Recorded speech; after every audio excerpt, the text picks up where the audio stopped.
It's the fastest growing news website in the UK. We're truly humbled, and we couldn't have done it without you.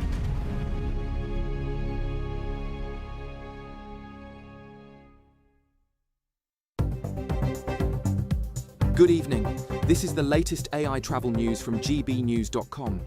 Motorists on the A9 southbound at Green Loaning should be cautious due to reports of animals on or near the carriageway.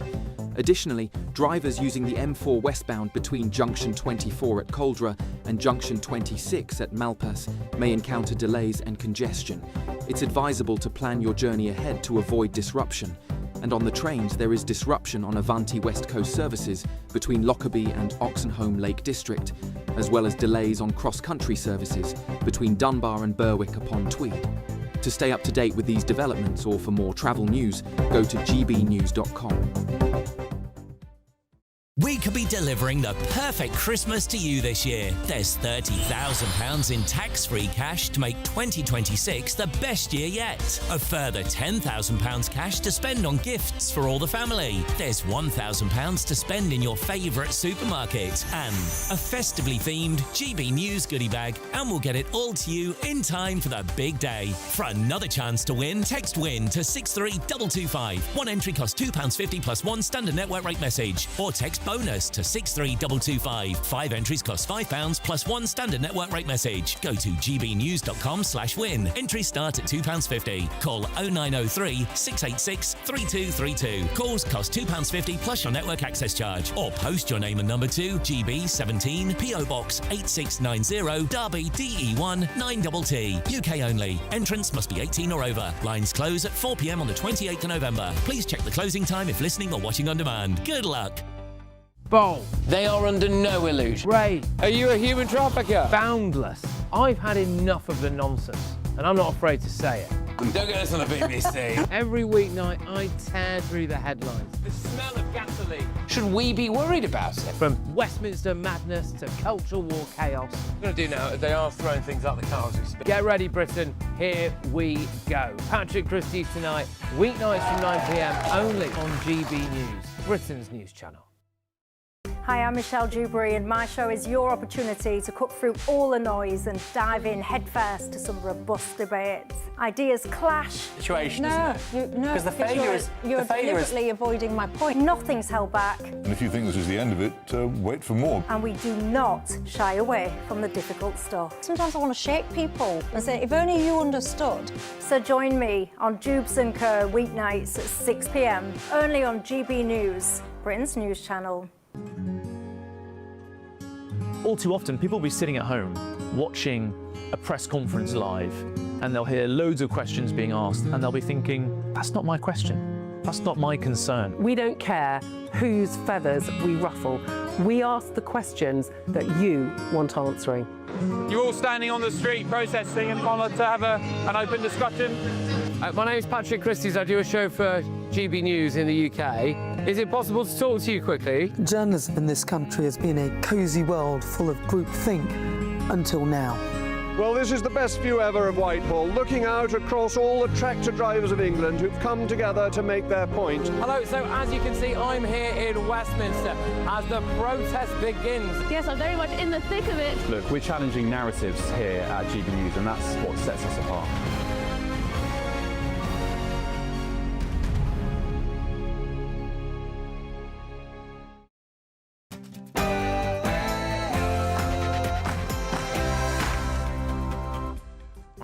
Good evening, it's 6 o'clock. I'm Miriam Cates and you're watching Dewbs & Co. Coming up in the next hour. Just when you thought things couldn't get any worse for the BBC, fresh controversy tonight over another case of alleged dodgy editing. And breaking this evening, it's been revealed by The Telegraph that Newsnight appeared to air spliced footage of Donald Trump's January the 6th speech back in 2022, 2 years before that now infamous Panorama broadcast. So we're asking, is all trust in the BBC now gone? Elsewhere, the Health Secretary has accused the Doctors' Union, the BMA, of acting like a cartel, as resident doctors are set to start their 5-day walkout tomorrow. Should doctors be banned from striking? A GB News exclusive. Gangs of illegal migrants are terrorising French towns, while people smugglers continue operating largely unchecked. Our Home and Security editor Mark White will bring us the latest on this damning report. And new figures show that online grooming crimes have doubled since 2017, with one victim as young as 4. Are we doing enough to protect our children?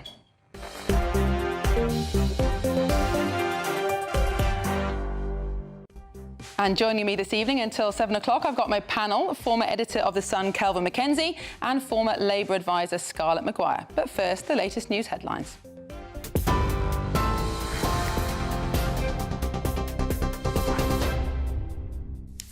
Very good evening to you. 6:minutes here in the GB newsroom. It's emerged the BBC used splice footage of a Donald Trump speech 2 years before it appeared in a Panorama documentary in 2024. The Telegraph's reporting it was used in an episode of Newsnight in 2022. The edit made it look like Mr. Trump was encouraging his supporters to riot on January the 6th. Its claimed concerns were raised within the BBC at the time, but were ignored. Tim Davie, the Director General, and Deborah Turness, the head of BBC News, both resigned over the scandal on Sunday. And Mr. Trump has given the BBC until tomorrow to apologise and publish a full retraction or face a $1 billion legal action. Sir Keir Starmer said he's been assured that any briefings against Cabinet Ministers earlier this week did not come from Downing Street. The Prime Minister's apologised to the Health Secretary for claims he was plotting a coup and has ordered an inquiry to find out the source of the attacks. Wes Streeting says he's keen to move on, describing it all as a silly Westminster soap opera.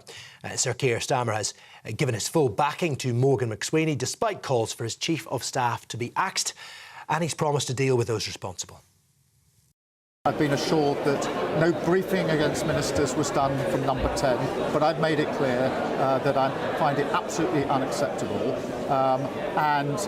If it transpires... You're saying it didn't come from Downing Street? I've been assured it didn't come from Downing Street, but I'd be equally clear that whether it's this case or any other, I intend to deal with it. A review of the care of the 10-year-old Sarah Sharif, who was killed by her father and stepmother in 2023, has revealed council staff tried to check on her the day before she died, but went to the wrong address. The Child Safeguarding Practice Review looked at how organisations work together in the run-up to her murder.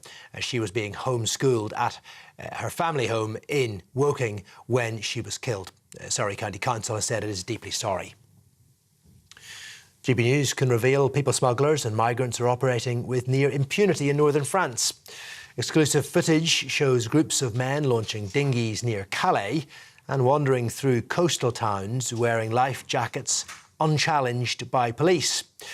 Well, residents say they feel unsafe, describing rising levels of violence and criminality in their towns as smuggling operations continue almost in plain sight along the Channel coast. An Iranian small boat migrant who raped a vulnerable Oxford teenager has been jailed for 12 years and 6 months. Amin Abedi Mofrad assaulted a 15-year-old near the Westgate shopping centre in the city centre in February last year. Charlie Peters has more from Oxford Crown Court. The court heard that Mofrad also had 11 previous convictions for assault in Germany before crossing illegally into the country, where he also had a further conviction for theft and was given a community order.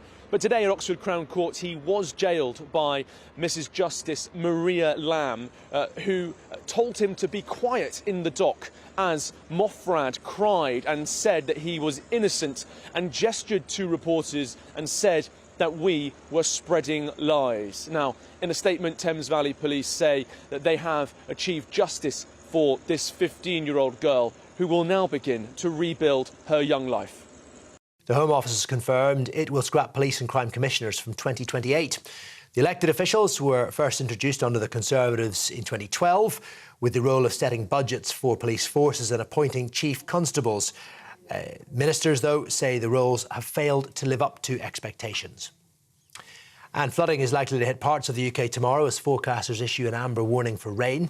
Storm Claudia expected to sweep across the UK with heavy downpours and strong winds. Some areas could get up to 80 millimetres of rain. The warnings will remain in place until the end of Friday. That's it for the moment. I'll be back with more at 7.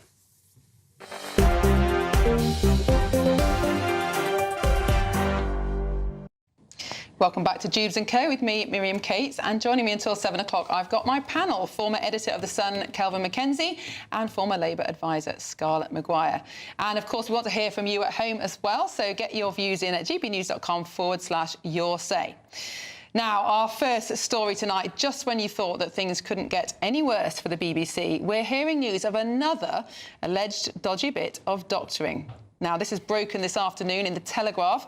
It's emerged that Newsnight appeared to air spliced footage of Donald Trump's January the 6th speech back in 2022, which is, of course, 2 years before that infamous Panorama documentary first broadcast. Let's take a look. We're going to cheer on our brave senators and congressmen and women, and we fight. We fight like hell. We're going to cheer on our brave senators and congressmen and women, and we're probably not going to be cheering so much for some of them. Well, that second clip, of course, was the original speech. Now, this revelation drops just days after the Panorama scandal forced Tim Davie and Deborah Turness to resign from the BBC, plunging the corporation even deeper into crisis and raising the question just how many doctored clips has the BBC been sitting on? Well, GB News has reached out to the BBC for comment on these new claims, but joining us with some exclusive breaking news on that from Washington, let's cross live to GB News presenter Ben Leo. Ben, good evening. Thank you for joining us. We know that President Trump did not react well to the news of the first edited clip. Has he been told of this second one? He's probably aware by now, Miriam, yes, because I've been speaking to his legal team, the team who are embarking on this $1 billion lawsuit against the BBC and Panorama for the first splicing incident. As you've just been explaining, breaking in the last hour or so, any excuse the BBC may have had of saying, well, you know, hands up, Gov, that was a mistake, Panorama. It was just a one-off. Well, in actual fact, they were up to the same thing 2 years before. This second incident is the same speech, but a separate programme, a separate editing team. It was on Newsnight in 2022. They did pretty much the same thing. They spliced together two parts of a speech to make it look like he was calling for people to march on the Capitol and fight like hell. Crucial to this second new incident, which is breaking this afternoon, is that there was a former White House Chief of Staff on the Newsnight programme seconds after their spliced clip was first broadcast, and the gentleman said to Kirsty Walk, the Newsnight presenter, hang on a minute, guys, you've just played a really misleading clip there. He even used the word, you've spliced two clips together to make it appear President Trump was saying something that he didn't. So, as I said, any excuse, any rhetoric from ex-BBC stars or people like Adam Bolton who say, well, this was just a mistake, it was an independent production company who got involved in the Panorama scandal, this now puts even more pressure on the premise that, yes, the BBC is institutionally biased against President Trump and also, by the way, on a myriad of loads of other issues. In terms of the case against Panorama, the deadline, Miriam, viewers and listeners, as we know, is tomorrow. The BBC have until 5 p.m. UK time, 5 p.m. Eastern time here in America, 10 p.m. UK time, to respond to President Trump's legal team and either say, yeah, sorry, Mr. Trump, here's our offer of compensation, rumoured to be maybe around $15 million, or maybe embark on the biggest gamble of the corporation's history and face Trump in a Floridian court in this $1 billion case, which, by the way, will be funded by licence fee payers. I've just spoken to President Trump's legal team in the past couple of moments, and they've given a statement exclusively for GB News viewers. It reads as follows. It is now clear that the BBC engaged in a pattern of defamation against President Trump by intentionally and deceitfully editing his historic speech in order to try and interfere in the presidential election. President Trump will continue to hold accountable those who traffic in lies, deception and fake news. And it's clear for me in this quote, Miriam, the key phrase here is a pattern of defamation, because when it comes to the settlement tomorrow, the deadline at 10 p.m. UK time, if the BBC were thinking of taking their chances and fighting President Trump in court, the case against them now weighs heavily out of their favour and in favour of President Trump, because the legal team, President Trump, will just say, look, this wasn't a one-off. This is further proof with this second example that your institution is biased. You have a left-leaning stance. You've shown it not once in the Panorama scandal, but twice with this Newsnight scandal now as well. And I have to say, just as a parting comment, Miriam, 15 months after this Newsnight example was broadcast in 2022, where they were confronted live on air by Trump's former chief of staff. 15 months later, it was Newsnight, the very same programme, who sat there with 3 contributors, Adam Bolton being one of them, Caroline Noakes, the Tory MP, another, and David Yellen, the former editor of The Sun,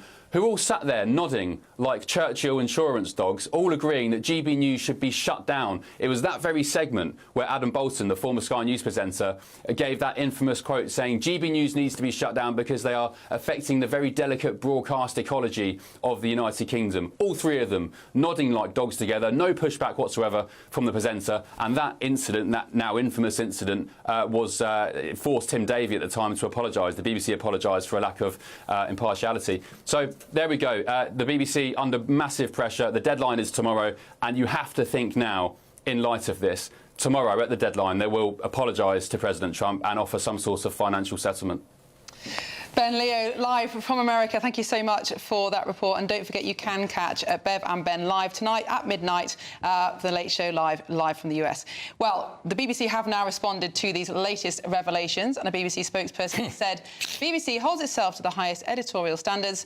This matter has been brought to our attention, and we are now looking into it. Well, let's bring in the panel. Scarlett, things are not looking good for the BBC. Like Trump or loathe him, surely they have a duty to take down this misleading clip.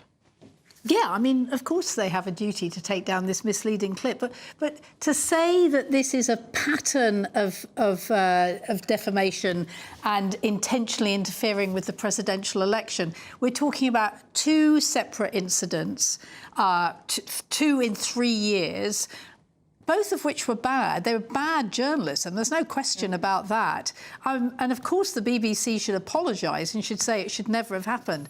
But to make it this incredible fuss, I mean, I have forgotten, because the BBC has told us often, how many thousands of hours of broadcasting it puts out a week, right? And we've got these 2 cases in the last 5 years, the last 3 years, that actually, and of course it shouldn't have done. And what we now know is that afterwards, somebody did say to the Newsnight people, oh, this shouldn't have gone on, and Kirsty Walk went, you know, it's 11 o'clock, let's go home. And probably it should have gone further. But I mean, I don't think this is about the end of the BBC. I mean, the BBC actually, you know, does news every day. It does all the time, and we've got 2 incidents of things that shouldn't have happened and should have been apologised for. And actually, any broadcasting journalist will tell you these things happen. Kelvin, what do you think? Do you think this is just one-off mistakes?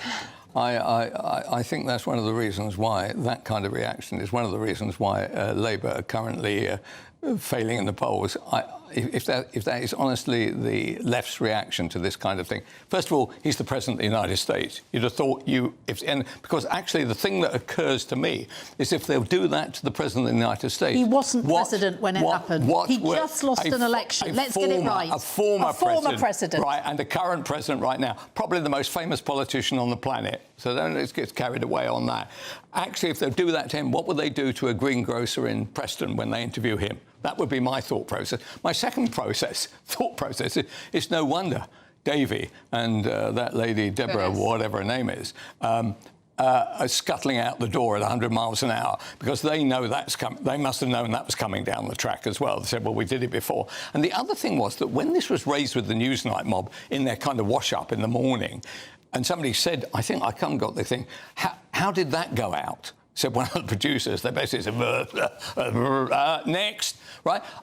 I would have thought that this was pretty serious, but the point that Davie or the BBC are making about both issues, certainly about the bigger one right now, is that actually nobody complained. And therefore, I can understand that. Everybody kept stum about it. Look, honestly, this is a bad moment for them. They're going to have to put in people and processes which deal with this. Actually, there's another issue which I'm very surprised about. The head of the news for the BBC right now, whoever it is probably some bloke who happened to be walking up Regent Street, and they said, right, in you come. Yeah, I tell you what, it's probably going to be Claudia Winkleman to get the kind of entertainment aspect into it, is that he's now said we have our trans coverage for this last 10 years has been wrong. We need to be impartial. What an incredible thing to say. But it's one of the changing aspects. What is going on in our country is that people who don't believe that trans is a fantastic thing, or a whole load of social or cultural issues, right, there's now going to have to be balance, and that will be good. We're trying to do it, left and right, right? It'd be nice if the BBC, with my money, tried to do it as well. But Scarlett, of course, Donald Trump, this is quite an emotive reaction. We know he's prone to these kind of reactions. I agree. I think it's too far to say that the BBC was trying to influence the presidential election. I'm sure that was not the case. But this isn't just an error. It deliberately changed the meaning of Trump's speech. Somebody somewhere wanted to do that, and we now know it wasn't just one person working for the BBC. It was more than one person working with the Yes, I think it was one person working for an independent and one person. But so it was two. It was two different people 2 years apart, and of course it was wrong. And you could see them thinking, oh yeah, you know, this is a much more fun way to do it, because actually. Remember what happened afterwards? Yes, is that afterwards the Congress was, you know, they did attack Congress, not Donald Trump, but a lot of people did. People died, including a policeman. Donald Trump, and people went to jail. I mean, they've all now been pardoned. But, I mean, what happened after that speech? And so I can understand them thinking, well, why don't we put it all together, fight.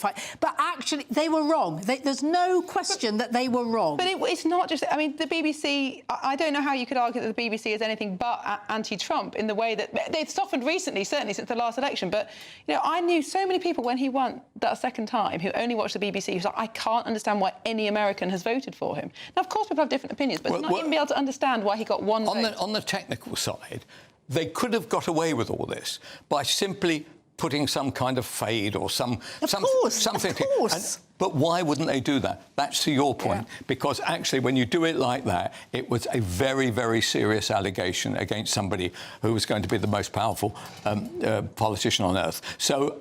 They knew what they were up to, and they just chose, actually, nobody will notice it, nobody will care, and actually, if we put the boot in for Trump, jolly good, and it's blown up on them, and there will be other people to go. The chairman, he's got no chance. He should start working out that job at pushing a broom outside Morrison's.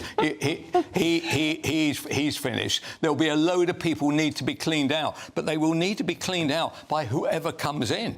Whoever comes in as Director General, it's a big job, an attractive job, 540 grand a year. But they're going to have a different approach. Well, we will probably be able to report this time tomorrow whether or not the BBC have taken that clip down. We'll see.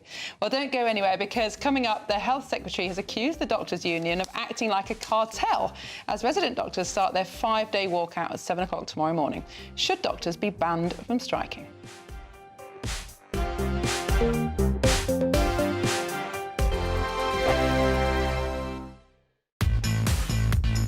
Five hosts, 5 opinions, 5 fearless debates, 5 unfiltered takes on the day's news. 5 reasons not to be anywhere else on Saturday night.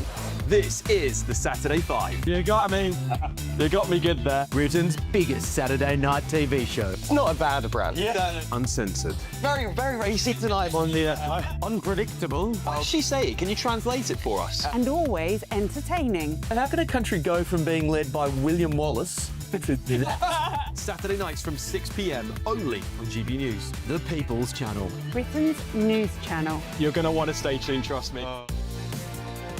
Mornings don't have to be tiresome, especially if you have the right company. Wake up to news as it happens, opinion and debate, and of course, a little bit of entertainment too. Because when the kettle's on, we're on. That's Breakfast on GB News, a show worth waking up for.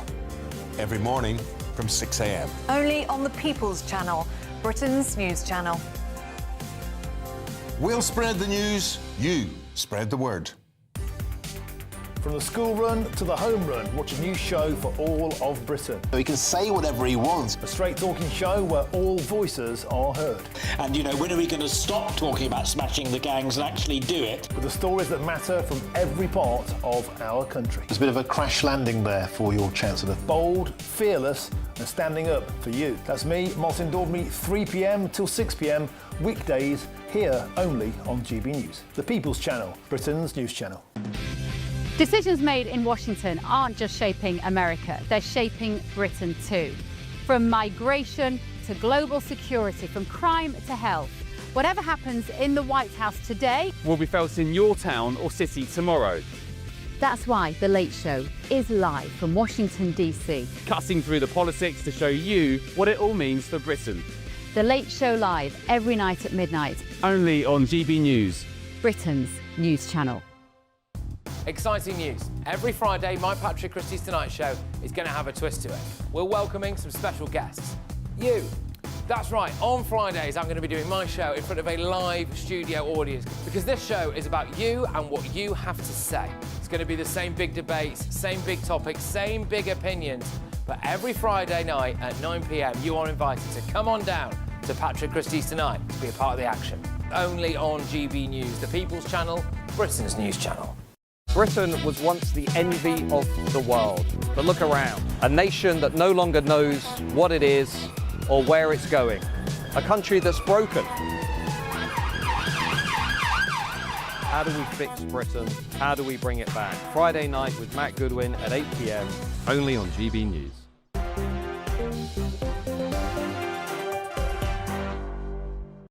Welcome back to Dewbs & Co with me, Miriam Kate, and keeping me company until 7 o'clock, I've got my panel, Calvin McKenzie and Scarlett Maguire. Now, resident doctors are set to stage 5 days of strikes starting tomorrow morning. This is their long-running dispute over pay and working conditions.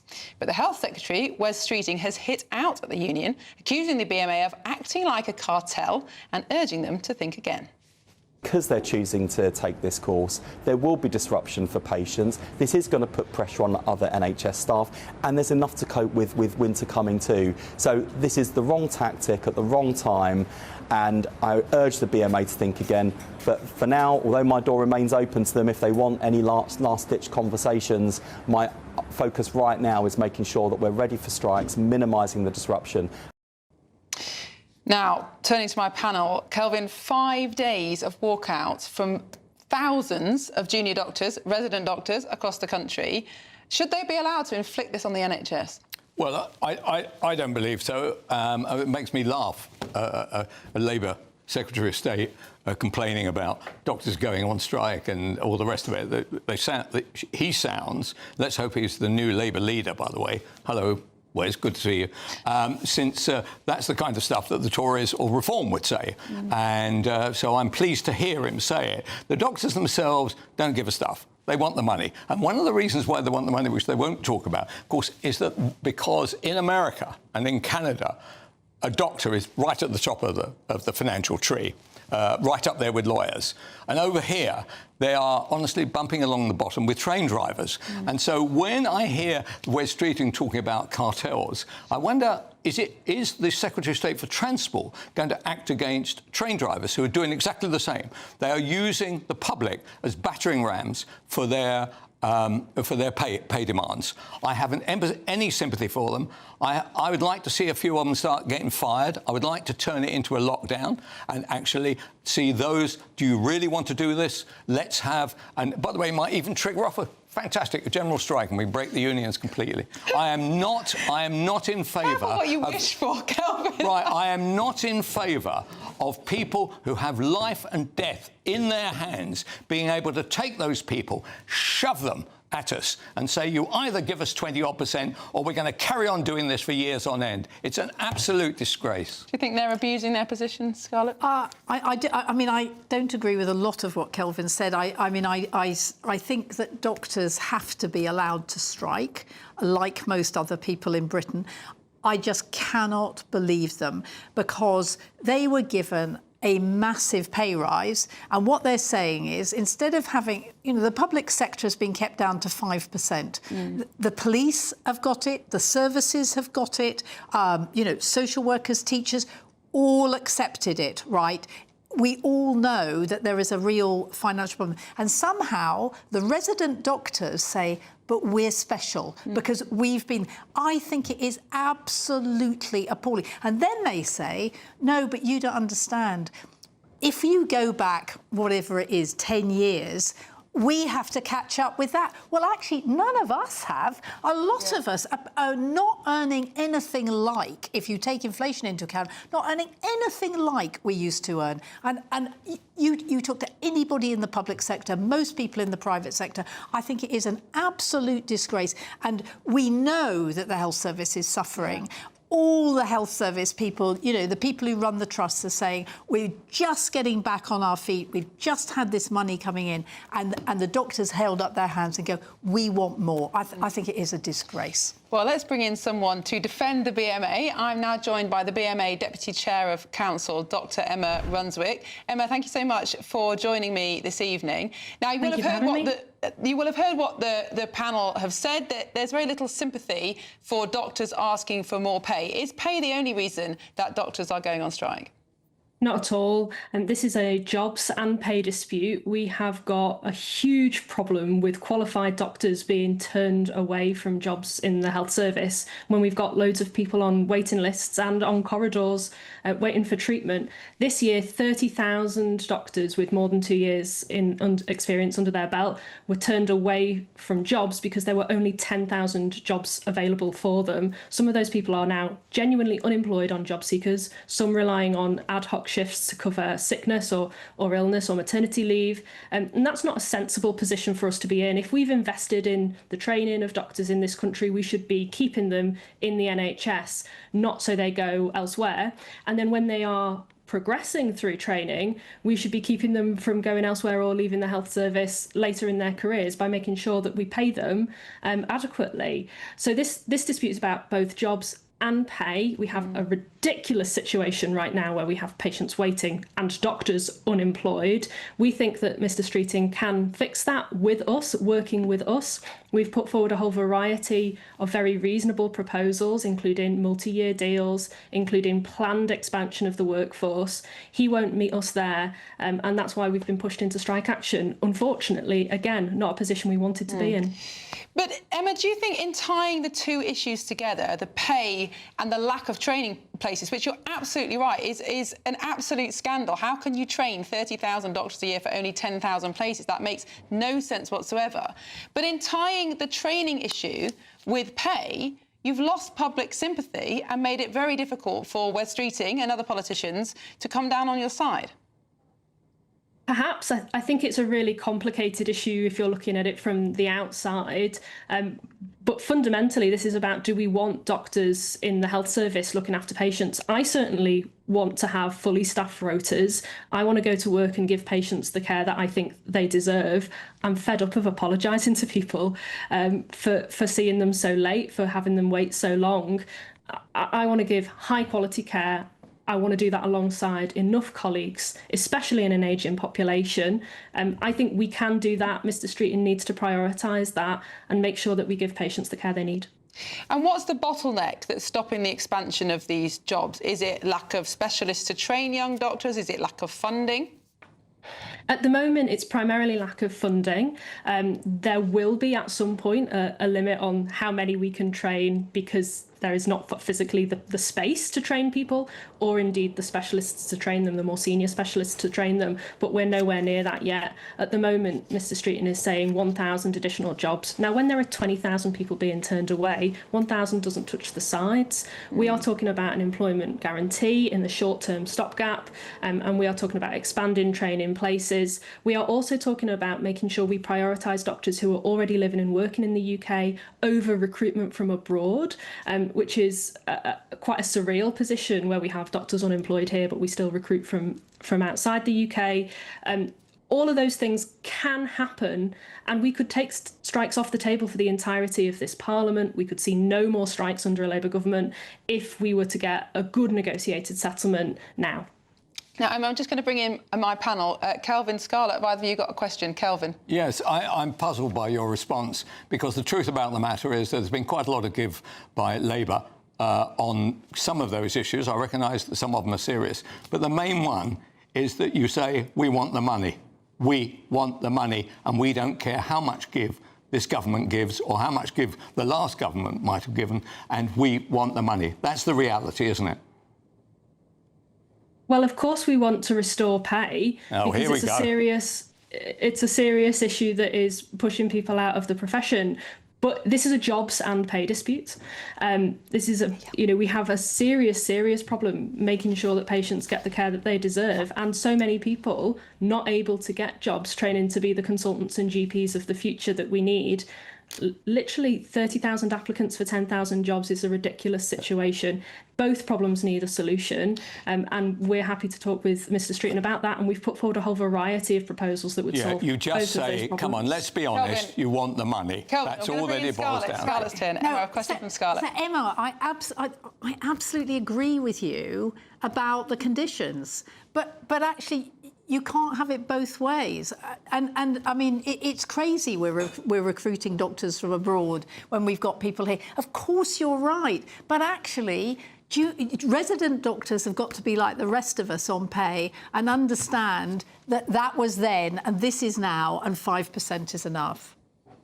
So the majority of the economy, if you look at the analysis from the Financial Times or other reputable sources, have recovered against austerity. So people lost pay during the austerity era, and the general economy has returned back to baseline.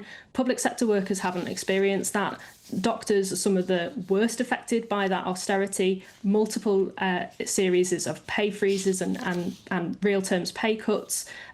We're looking to get back to what we were paid in 2008, but we've got two issues here. We've got jobs and we've got pay. Both of them are about keeping doctors in the health service so we can give good care to patients, which is all we want. You know, when I go back to work next week after the strike, and all of this week when I've been treating patients, I want to know that I'm giving the best care I can. That requires us to have fully staffed rotas.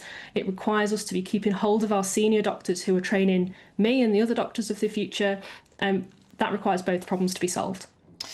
Well, Dr. Emma Runswick, thank you very much for your time this morning and joining us on Dewbs & Co. Well, this evening even, can you tell that I normally present Britain's newsroom in the morning? We are in the evening. Well, coming up, GB News can reveal that people smugglers and migrants are operating largely unchecked in French coastal towns. Is France doing enough to stop the small boats from coming across the channel? Don't go anywhere.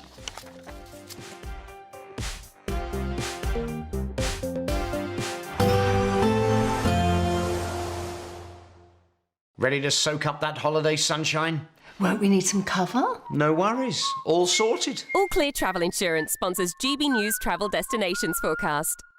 Storm Claudia will continue to affect parts of Iberia as we go through tomorrow. It's continuing to bring heavy rain, thunder, large hail across parts of the Canary Islands, Portugal and particularly western parts of Spain, but it is pushing its way further east. Meanwhile, actually across many central and eastern parts of the Mediterranean, staying largely fine. Some decent sunshine on offer and temperatures about what you'd expect for the time of year. Staying pretty unsettled for many across Spain as we go into the weekend.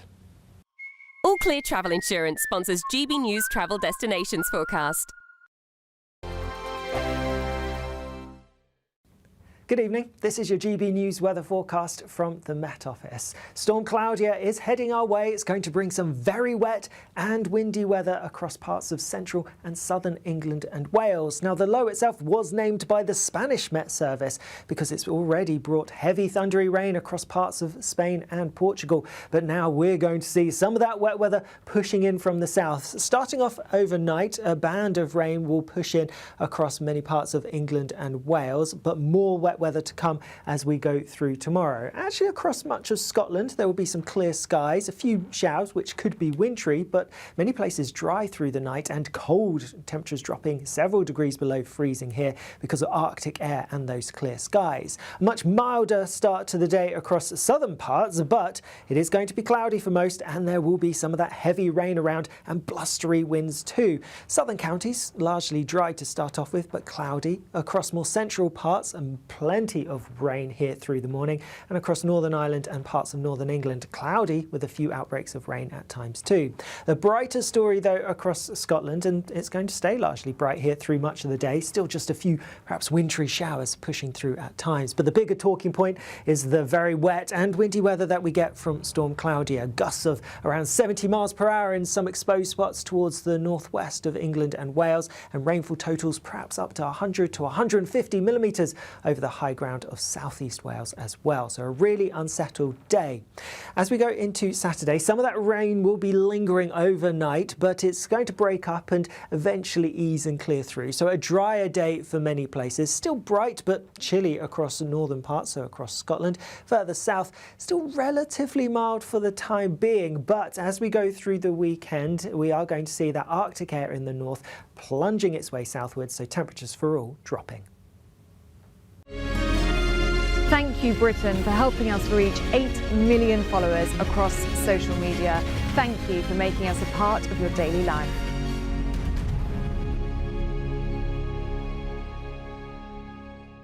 Good evening. This is the latest AI travel news from GBNews.com. Motorists on the M4 westbound, especially between junction 24 Coldra and junction 26 Malpas, should anticipate significant delays due to heavy congestion. Additionally, those travelling southbound on the A9 near Greenloaning should be particularly vigilant, as there are reports of animals on or near the carriageway, so exercise caution to ensure safety. Meanwhile, on the trains, Avanti West Coast services are experiencing severe disruption between Lockerbie and Oxenholme Lake District, while cross-country passengers should expect considerable delays between Dunbar and Berwick upon Tweed at the moment. For more travel news, go to gbnews.com.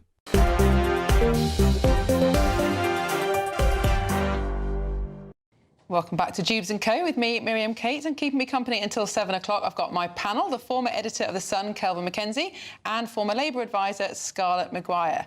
Now, in an exclusive story that's been running today, GB News can reveal that people smugglers and migrants are operating largely unchecked in French coastal towns. Exclusive footage from GB News has captured large numbers of migrants seen walking through the towns in their life jackets, completely unchallenged by the authorities. Local residents have reported feeling terrorised by increasing levels of migrant criminality and violence. So let's get the latest from our Home and Security editor, Mark White. Well, the images we've obtained are a graphic illustration of how these people smugglers and indeed the illegal migrants who are preparing to cross the English Channel go unchallenged in these coastal towns in France. The first images we want to show you are in the town of Grand Fort Philippe. Now, this is near Dunkirk. It's on the River A. It's just about a mile or so from the coast, and a beach called Gravelines, which is an important beach because that's the beach where migrants are often picked up from. And you can see from the images all of these migrants clambered down that muddy embankment and into that river with this boat. We estimate that this was some 7 minutes from getting that boat to its position by the river and launching the boat itself. And in that time, there were no police anywhere near that intervened, despite the fact we've been told, of course, that hundreds of millions of pounds have been given to the French to boost the number of police officers in these coastal towns to stop just this kind of thing. And this launch is taking place right in the town. It's not taking place out in the countryside where there are no people to witness it. We got another image we can show you that shows a boat, again, they call them taxi boats, heading down the river towards the sea at Gravelines, out there to then start picking up migrants who are waiting on the beach for this boat. Now, many observers looking at that, you can see it's not the widest of rivers. Is it beyond the wit of the local police to put some kind of boom across the river anytime they get an indication of a migrant boat heading down to stop it getting out to sea? Well, they've not been doing that. And of course, these boats then continue unhindered. Now, the other images we want to show you are, again, incredible footage that we've filmed of migrants wandering about various towns, including Dunkirk, Gravelines and Calais, with their orange life jackets on, waiting to get on board the free bus services that take them down to the beaches where they plan to meet up with their boats and to take them back again. And at no point when we were filming did the French police ever challenge any of those migrants, confiscate the life jackets, check on their immigration status. They just went about their business unhindered. Now, it's not just the fact that police don't appear to be intervening in any kind of meaningful way when these migrants are wandering about the town like this. It's the fact that there is disorder, there is an increase in criminality that really is just blighting the lives of people in these coastal communities. Take a look at these images from the town of Gravelines.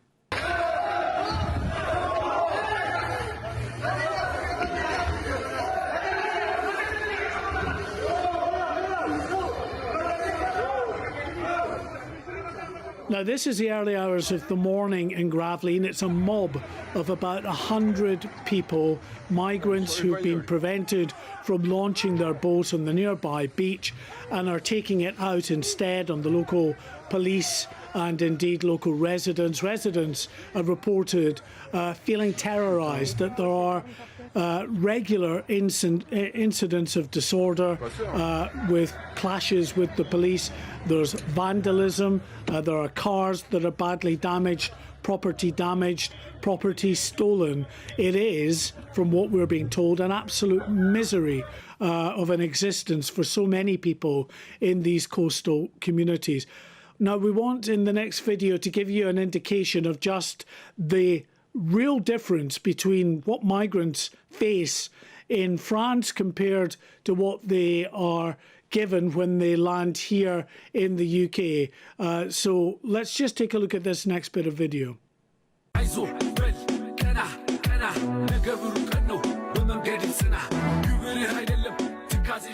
Now, this is an Ethiopian migrant in his tent in a thunderstorm in the area around Calais. And just a day or two later, he is in the UK in the comparative luxury of his hotel, just kicking back, lying on his bed and watching the sports. Now, understandably, that will make many people very angry. Mark White there. Now, let's bring in the panel. Scarlett, I think I can understand why the French have no interest in solving the small boats crisis on behalf of the British. But surely, on behalf of their own citizens, why are they not doing something to prevent this kind of chaos in French towns? A question I ask myself. I think we have to remember just how much money there is involved. That these gangs, they aren't little people with a boat that takes somebody there. They have been operating for years. I mean, they do trucks. They got people on the Eurostar, and then they went to boats. And there are gangs of people who probably are multimillionaires by now, and this is how they do it. And whether they buy off the police, how they do. I mean, it was quite shocking that these people have to. The French residents have to live with that, and one wonders what is going on that nothing is happening. And as you say, one can understand the French going, well, if you don't want to live here, you go away. But actually, not to police your own town, and you just think. There is corruption and money involved. These gangs terrorise the towns. They've been running it for years, and it's the people running it and that's what we have to. We have to be getting it together to do something about them. Yeah, well, that's a really good point, because French police, the gendarmes, are not shrinking violence, are they? It's not. Unfortunately, it's not a good point. It's a common sense point. We've been. Thank you, Kelvin. No, it is not a good point. We have been trying now for years to solve this. But what do you say to Scarlett's suggestion that perhaps there's more going on than just the police? Right. Well, first of all, in France, there's no government, right? So you've got Macron. He's had to collapse over pensions. They change the prime minister almost as often as the BBC now changes its head of news, right? So. They are going nowhere, and they're not going to do anything, to your point, to accommodate people that they don't want there, and are very delighted to see go elsewhere.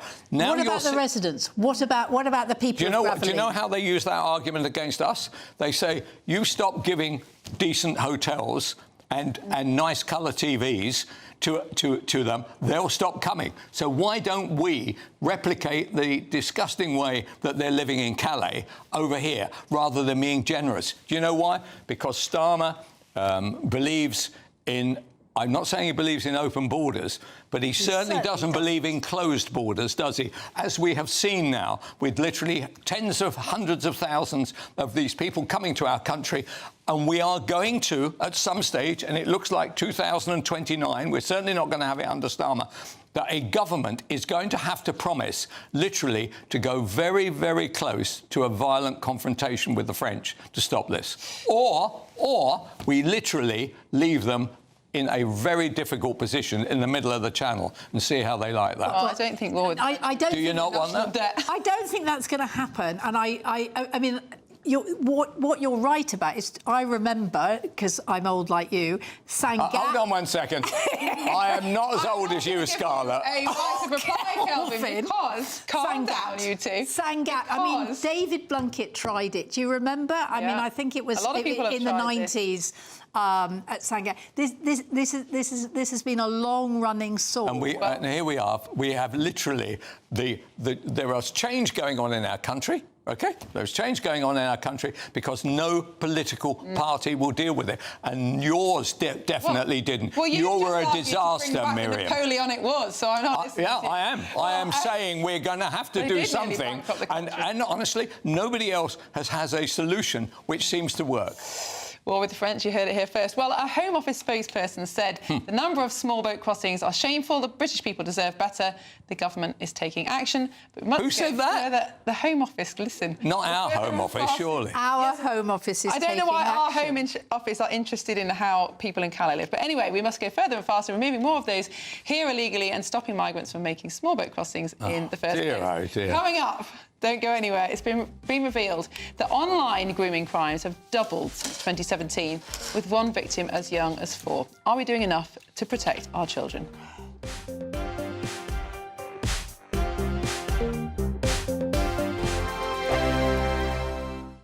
I'm Michelle Dewberry. This is Dewbs & Co. with you. Hello everyone, Patrick Christie is here. GB News, Britain's news channel. Access the stories that matter to you.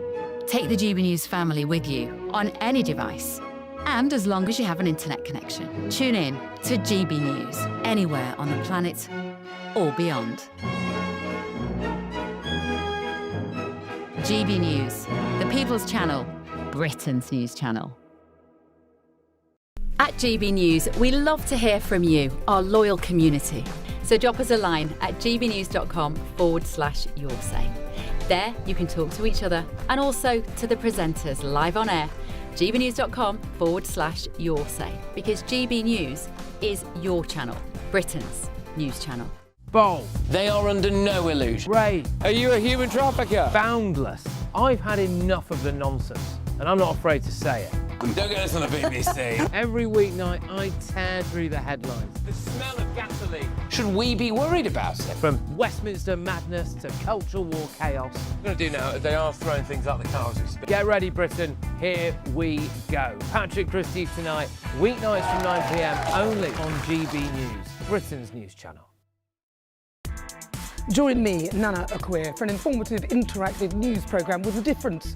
It's fun. No, you didn't say that, though. I'm so surprised. I think there's an element of truth to that. Join me from 3 p.m. every weekend, only on GB News, Britain's news channel. Mornings don't have to be tiresome, especially if you have the right company.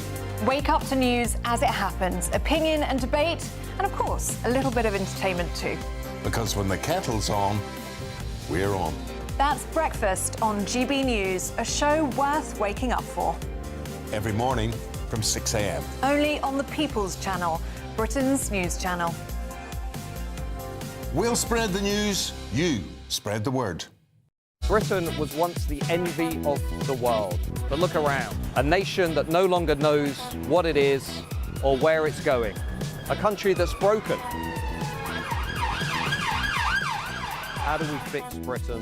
How do we bring it back? Friday night with Matt Goodwin at 8 p.m. only on GB News. Decisions made in Washington aren't just shaping America, they're shaping Britain too. From migration to global security, from crime to health. Whatever happens in the White House today will be felt in your town or city tomorrow. That's why The Late Show is live from Washington, D.C. Cutting through the politics to show you what it all means for Britain.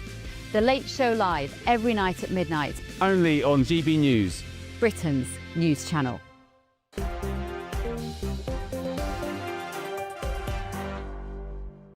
Welcome back to Dewbs & Co. with me, Miriam Cates, and keeping me company, my panel, Kelvin McKenzie and Scarlett Maguire. Now, new figures show that online grooming crimes have doubled since 2017, with one victim as young as 4, according to the NSPCC. So we're asking, is enough being done to protect our children? Now, Kelvin, we've become very aware of offline grooming crimes through the grooming gangs and other investigations, but there's a shocking number of children now are being groomed through their own phones in their own bedrooms. Do you think we're doing enough about it? Well, I think there's two aspects. I mean, these are astonishing numbers, and actually they may be on the small side, as the NSPCC say themselves, that we're saying one victim. Actually, when these people go to court, because they're facing huge sentences even on one, they say, oh, could we take in another 300, please? And that is not included. Yeah. So that 7,000 number could easily be 70,000 or 100,000.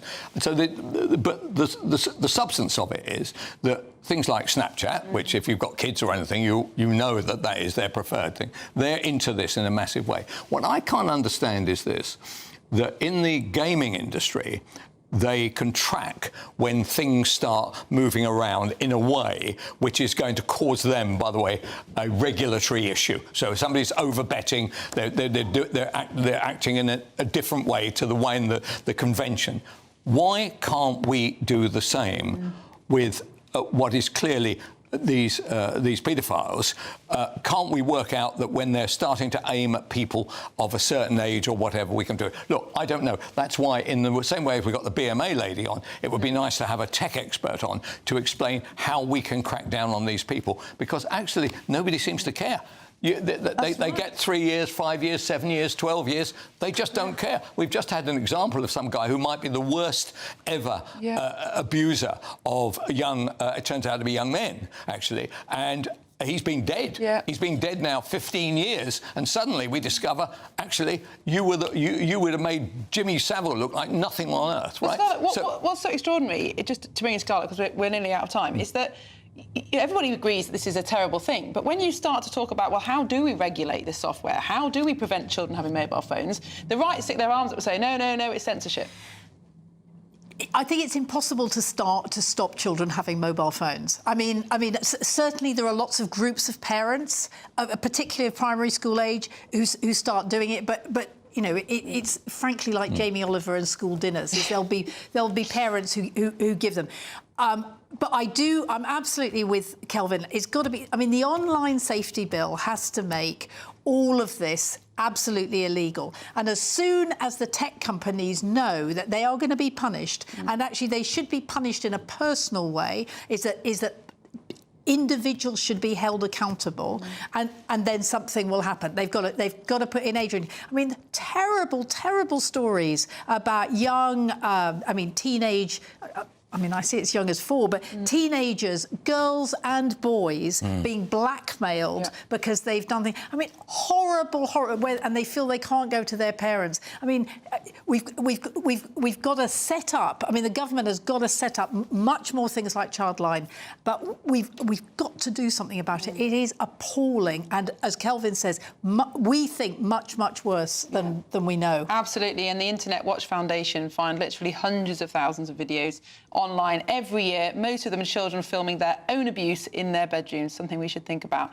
Thank you for joining me tonight. Thank you to both my panel. I will be back tomorrow at 6 o'clock for Dewbs & Co. Have a great evening.